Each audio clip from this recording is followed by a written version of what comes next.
Енді жалпы қазір нарықта қандай сақтандыру өнімдері бар? Сақтандыру нарығында 8 міндетті және 26 ерікті сақтандыру түрлері бар. Бұл жақсы қызмет екен негізі. Өйткені соңғы жылдар енді байқасақ, бізде түрлі медициналық қызметтерді алу барысында қазақстандықтардың әртүрлі жағдайларға тап болған оқиғаларын жиі естиміз ғой. Ең басты ол өмірді сақтандыру. Яғни адамдар апат болғаннан кейін ғана ойланады.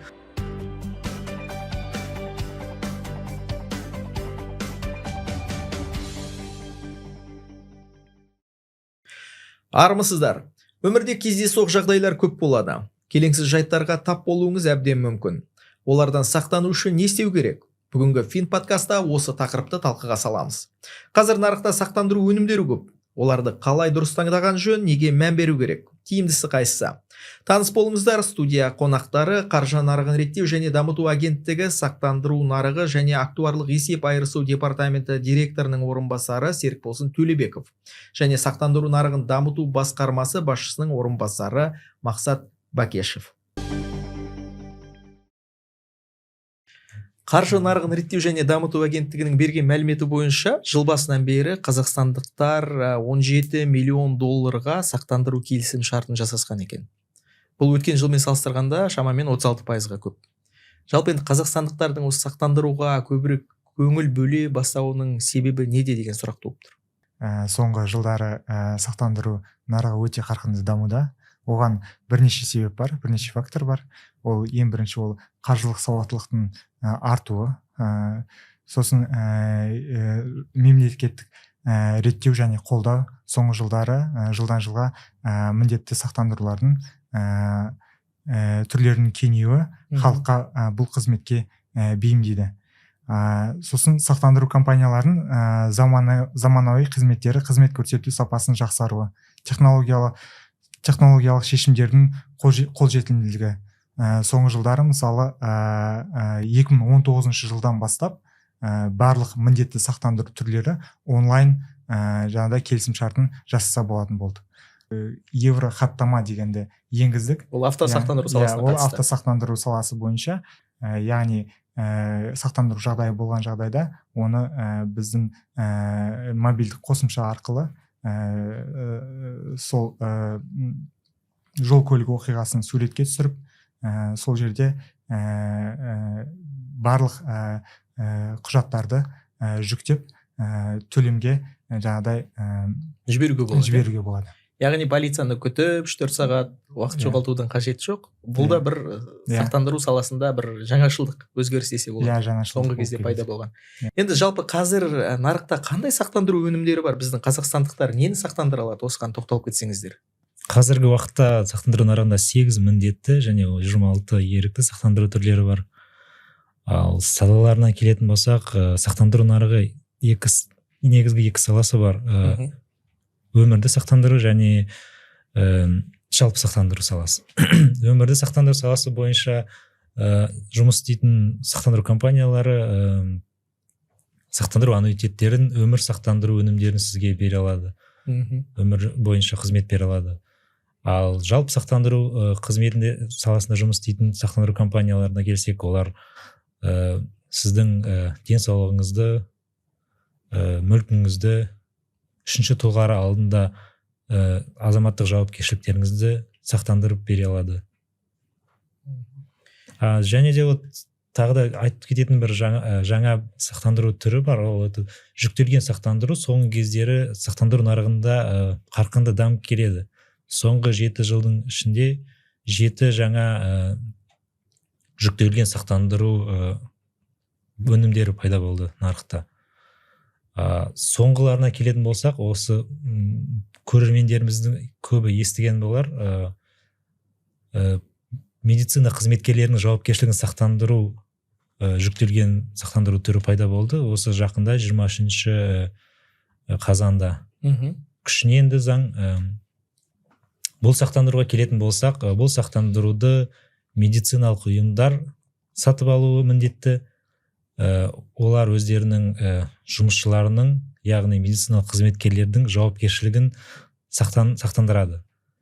Атап айтатын болсақ, бұл егер де сіз медициналық ұйымға барып қызмет алу барысында бір шығындарға ұшырасаңыз, медициналық қызметкерлердің қателіктерінің кесірінен сіз сақтандыру төлемдерін сақтандыру компанияларынан өз шығындарыңызды өтеуіңізге болады.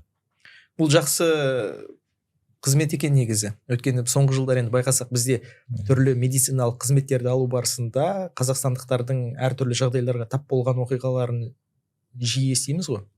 Сол кезде енді түрлі медициналық компаниялармен соттасып жатады, ауруханалармен соттасып жатады деген сияқты. Сондай жағдайда сақтандыру компаниясы клиенттің барлық шығынын өтеп береді. Яғни қазақстандықтар осы сіз айтып отырған өнімге қатысты ешқандай сақтандыру полисін сатып алудың қажеті жоқ. Сақтандыру компаниясымен келісім шарт жасасудың. Оны медициналық компаниялар өздері жүзеге асырады. Жалпы енді сіздер айтып отырған осы сақтандыру өнімдерінің ішінде нарықта қайсысы көбірек сұранысқа ие біздің қазақстандықтар арасында? Енді барымыз біліп отырған ең көп сақтандыру нарығындағы полистер міндетті автосақтандыру бойынша сатылады. Өйткені көп деген адамдарда машиналары бар, міндетті өздерінің азаматтық жауапкершіліктерін сақтандыру керек. Ал соңғы кездері атап өтетін болсақ, мүлікті сақтандыру мен өмірді сақтандыру өнімдері бойынша өсім байқалып отыр. Енді біздің Қазақстанда мынау өмірін, мүлкін сақтандырып қойған адам барлығына сенімді бола ма? Мысалы, сақтандыру компаниялар шығынның барлығын өтеп береді деп айтуға бола ма? Сақтандыру қызметін алу үшін шарт жасасыз. Сол шартта көрсетілген қызметтер, яғни шарттағы талаптарға мұқият болу қажет. Егер сізге мысалға өзіңіздің автокөлігіңізді сақтандырғыңыз келсе, сіз өзіңіз үшін бірінші белгілеп алуыңыз керек. Қандай қауіп қатерден маған сақтандыру керек, мысалға. Егер сіз дұрыс жүргізе алмасаңыз, машинаны сіз жол-көлік апатынан сақтандыру полисін алуыңызға болады. Егер сіз көптеген осындай тәуекелдерді қоссаңыз, яғни сіз үшін сақтандыру қымбат болады. Сол үшін өзіңіз үшін ыңғайлы шарттарды қарастыруыңыз керек болады. Нақты бір өнімдерді. Өнімнің ішіндегі нақты бір тетіктерін таңдау керек қой. Мысалы, екі жақты сақтандыру, табиғи апаттардан сақтандыру деген сияқты нақты бір тетіктерін таңдап, өзіңіздің тәуекеліңізді бағамдап, сол бойынша сақтандыру полисін алу керек. Дұрыс айтасыз. Енді қазіргі кезде бізде Қазақстанда сақтандыру нарығында жұмыс істейтін компаниялар өте көп.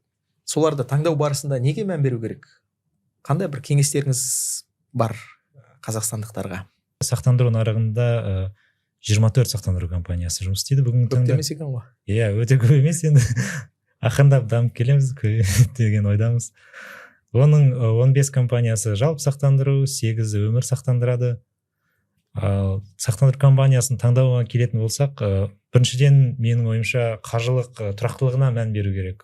Яғни халықаралық және жергілікті рейтингтеріне қарау керек. Және қанша жыл бойы нарықта жұмыс істейтініне көңіл бөлу керек. Сонымен қатар тағы да әр сақтандыру компанияның өзінің сайты болады. Ол жерде ол барлық өнімдерін жариялау керек. Сайттарына кіріп, өнімдермен алдын ала танысып алған жөн болар. Сонымен қатар тағы да қазіргі кезде, және біз жоғарыда бірнеше рет қайталап айттық, цифрлық даму бойынша сол сәттерді тоже қарастыру керек. Енді бізде Қазақстанда жаңа сіз өзіңіз атап айтып кеттіңіз, мүлікті сақтандыруға адамдар көбірек көңіл бөле бастаған соңғы уақытта. Мысалы, мен пәтер сатып алдым, түрлі табиғи апаттар бар, жер сілкіну, мысалы Алматы қаласында үлкен қауіпті мәселенің бірі. Болмаса өңірлерде су басу деген сияқты биыл жазда болды сондай бір мәселелер, табиғи апаттар. Сондықтан мүлікті сақтандыруға қазақстандықтар соңғы уақытта көңіл бөле бастаған сияқты. Осы мүлікті сақтандыру нарығы бізде қалай дамып келе жатыр? Осыған бір шолу жасап өтсек. Бұл ретте сізбен кішкене керіспеймін. Мүлікті сақтандыру бұл бір жылдың ішінде дамымаған, ол біртіндеп келе жатқан процесс. Егер біз статистикаға қарайтын болсақ, өсім жыл сайын бір темппен келе жатыр.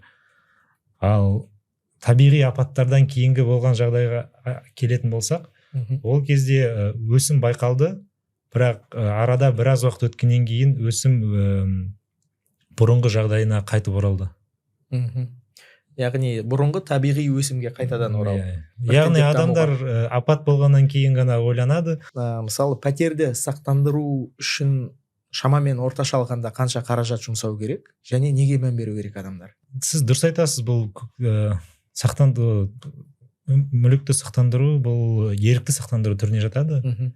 Яғни барлық шарттар, талаптар, бағалары заңмен реттелмеген, ол сақтандырушы мен сақтанушының арасындағы келісім бойынша реттеледі. Үшінші мәселе бізде ол өмірді сақтандыру. Енді көп жағдайда естиміз, мысалы шетелдік жұлдыздар өмірлерін сақтандырады. Қазақстанда енді бұл мүмкін сұранысқа ие болған шығар осыған дейін. Жаңа мүлікті сақтандыруға байланысты, сақтандыру туралы айттыңыз ғой, мысалы ол табиғи жолмен дамып келе жатыр деп. Мүмкін өмірді сақтандыру да солай дамып келе жатқан шығар. Оны қарапайым адамдар біле бермеуі мүмкін, ол сіздерге статистикалық басқа мәліметтер негізінде белгілі. Осы өмірді сақтандыруға қатысты тоқтала кетсек, бұл нарық қалай дамып келе жатыр бізде? Қандай өнімдер сұранысқа ие оның ішінде? Сақтандыру нарығы өзінің бағыты бойынша екіге бөлінеді, ол өмірді сақтандыру және жалпы сақтандыру. Өмірді сақтандыру саласы соңғы жылдары өте қарқынды өсіп келе жатыр. Соңғы 5 жылда алып келетін болсақ, оның өмірді сақтандыру саласында жұмыс істейтін компаниялардың активтерінің өсімі 2 есе. Және осы қазіргі сақтандыру ұйымдарының жалпы активтерін қараған кезде өмірді сақтандыру саласында жұмыс істейтін компаниялардың үлесі 52,5% құрап тұр қазіргі таңда. Бұл өмірді сақтандырудың жаңағыдай даму себептерін айтып кететін болсақ, соңғы жылдары жаңағыдай зейнетақы аннуитеттері бірнеше өзгерістерге ұшырады. Яғни ол жақта жаңағыдай бірлескен аннуитет жаңағыдай жаңа өнімі пайда болды. Кейінге қалдырылған аннуитет пайда болды. Және соңғы осы 22-23 жылдары бізде мемлекеттік білім беру жинақтаушы өмірді сақтандыру жаңағыдай өнімі пайда болды. Ол жаңағыдай мемлекеттік білім беру жинақтаушы сақтандыру, ол жаңағыдай мемлекеттік субсидия арқылы жұмыс жасайды. Осы соңғы өзгерістер жаңағыдай өмірді сақтандырудың дамуына үлкен үлес қосты. Бізде енді мына өміріміздің басым бөлігі болашақта мына тәуекелді сақтандыру, ол отбасымызға, жеке мүліктерімізге қатысты ғой. Оның ішінде енді адами құндылықтар бірінші орында тұрады. Мысалы, отбасымыздың өмірін сақтандыруға қатысты қандай бір өнімдер бар? Мысалы, тұтас бір отбасымызды ма, болмаса балаларды қорғауға арналған бір қандай да бір жаңа өнімдер бар шығар мүмкін. Біздің сақтандыру нарығында әлі таныс емес, болашақта енгізілуі мүмкін. Сол туралы айтып кетсеңіздер. Ең басты ол өмірді сақтандыру. Ол негізгі мақсаты жаңағыдай, егер отбасыда жұмыс жасайтын бір адам болатын болса, жаңағыдай, ол адам мен ойымша өзінің өмірін міндетті түрде сақтандыру керек деп ойлаймын. Өйткені ол адаммен егер қандай да бір жағдай болып қалатын болса, ол жаңағыдай жұмысын арғай жалғастыра алмайтын болса, жаңағыдай оның отбасы сол адамның табысына қарап отыр. Жаңағыдай өмірді сақтандыру сол жаңағыдай адамның табысын өтеп беріп отыратын болады. Яғни ол табыс жаңағыдай отбасының күнделікті өміріне қажетті заттарға жұмсалатын болады. Жаңағыдай ипотекасы да болуы мүмкін, сондай жағдайлардың барлығын егер өмірді сақтандыру бар болатын болса, ол адамда, ол жаңағыдай сақтандыру ұйымы өтеп беріп отыратын болады. Келесі ол денсаулық сақтау. Денсаулық сақтау ол да өте қатты маңызды. Өйткені жылда неше түрлі жағдайлар болуы мүмкін, адам ауырып қалуы мүмкін, немесе стоматологиялық емдеу қажет болып қалуы мүмкін. Сондай жағдайлар болған кезде жаңағыдай сақтандыру ұйымы өтеп беріп отырады. Ал отбасыда жаңағыдай балалары бар болатын болса, бізде осы соңғы жаңа айтып кеткендей 22-23 жылдары мемлекеттік білім беру жинақтау жүйесінің бағдарламасы бойынша жаңа өнім пайда болды. Бұл өнім негізі 2013 жылдан бері банктер осы өнім бойынша жұмыс жасайды. Осы 22-23 жылдары сақтандыру ұйымдары да қосылды. Яғни бұл кезде ата-анасы баласының болашақ оқуын қаражатын төлеуге сақтандырады. Яғни мысалы баласы 5-10 жасар болсын, делік, ол жаңағыдай сақтандыру ұйымына келеді да жаңағыдай осы бағдарлама бойынша сақтандырады. Сақтандырған кезде ол жыл сайын немесе ай сайын бір белгілі бір қаражатты енгізіп отырады. Сақтандыру ұйымы оны жинайды. Ол жыл сайын жаңағыдай инвестицияланады. Сосын мемлекет тарапынан жыл сайын оған субсидия жасалып отырады. Қосымша артып отырады. Сонда жыл сайын ол жаңағыдай ақша сақталып, одан ары артып отырады. Жаңағыдай бала 18 жасқа толған кезде оқу орнына баратын кезінде егер грантқа түсе алмай қалатын жағдай болатын болса, онда сақтандыру ұйымы сол оқуын төлеп беріп отырады.